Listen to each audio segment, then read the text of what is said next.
I'm Barbara Jeffery. I'm a partner with McKinsey. I'm also a partner with McKinsey Health Institute, which is our non-profit generating entity funded by the McKinsey partners, which really focuses on adding years to life and life to years. There is a consensus these days that shareholder value is not the single metric by which we should measure business success anymore. So when I was growing up, that was very much the mantra.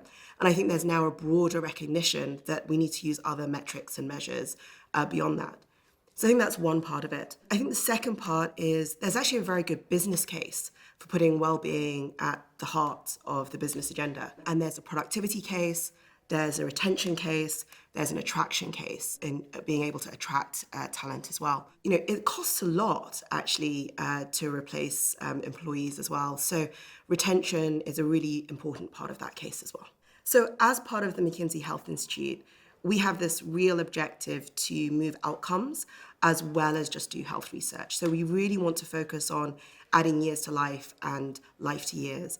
And therefore, we wanted to be part of a movement which included academics, policymakers, business, because we think we all have part of a role to play in actually really moving those outcomes.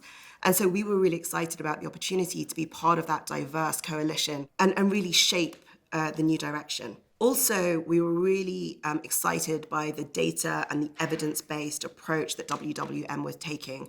And that very much aligns with the values that we have, as part of McKinsey, about creating sort of the evidence base, the business case for this, but also the interventions. Because it's such a nascent field, we don't always know what works.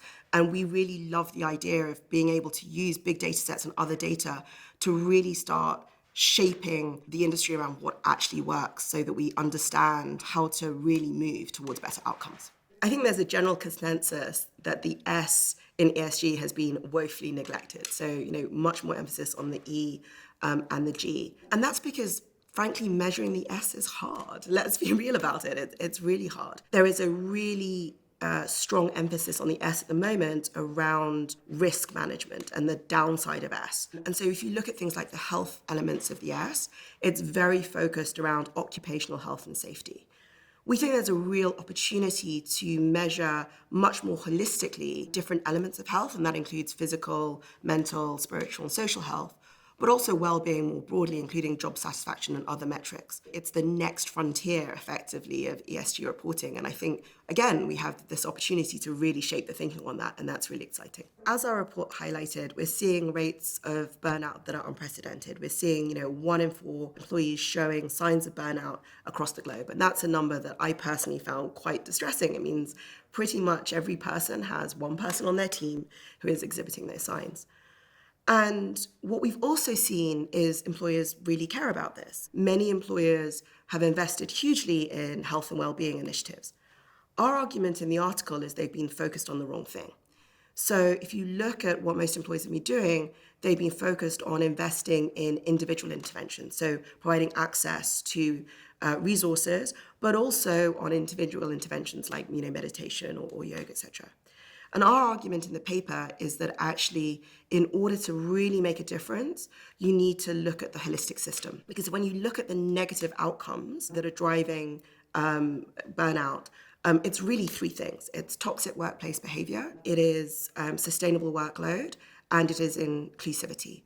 And those 3 things are not problems that you can solve through individual interventions. They are things that you have to holistically change the system around in order to drive meaningful change. So from our perspective, I think we absolutely commend everything that businesses have already been doing, but in order to see the return on investment that they need, they should really also focus on these much more holistic, systemic changes rather than just focusing on trying to change the individual. As we say in the article, you can't yoga your way out of this.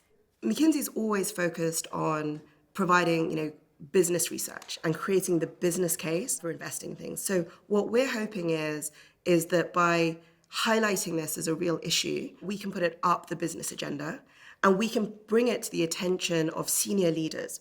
I was recently at a CHRO roundtable, and they said, these things that we are reporting or seeing are not a surprise. But when McKinsey starts talking about it, suddenly our C-suite start taking notice.